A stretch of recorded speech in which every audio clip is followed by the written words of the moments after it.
Anyway, so for today's video, ay ayusin ko yung nabili kong tulips. Ayan.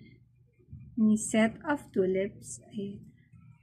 Niingit ko lang kayo actually. Ayan, oh, diba? Sabi ko nga sa inyo I can buy myself flowers. Diba, Char? Hindi. Gusto ko lang magkaroon ng konting ganda-gandahan dito sa bahay. Kasi napaka-boring. Puro na lang kalat. Gadgets. So, yun. And I bought these tulips for like less than 20 pesos each.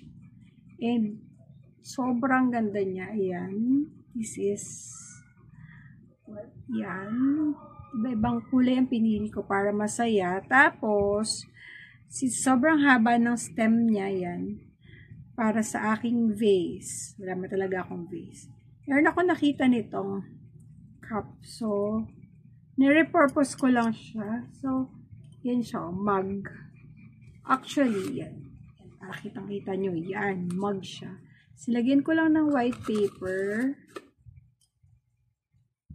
Ayan, so, and then, pinupi ko pinend ko yung mga tangkay dyan. And hopefully, kasya na siya, no?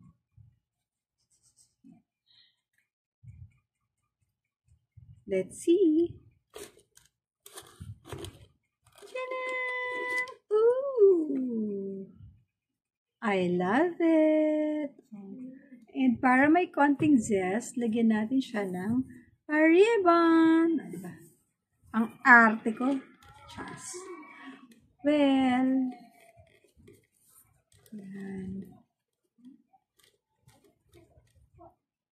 Diba? May pa-ribbon na. Para naman may konting ganda-gandahan dito sa bahay namin. Yan. Kunyari meron kaming flower garden. And you can bend the tulips kung gusto nyo.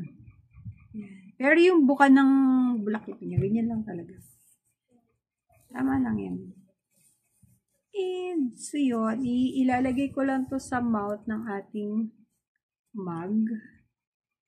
And that's it. And this is Miss Cynthia. Ay, hindi pala. This is your Mommy Thoughts. If gusto niyo ng tulips na to, yan, ilalagay ko na yung link dyan sa comment or sa yellow basket.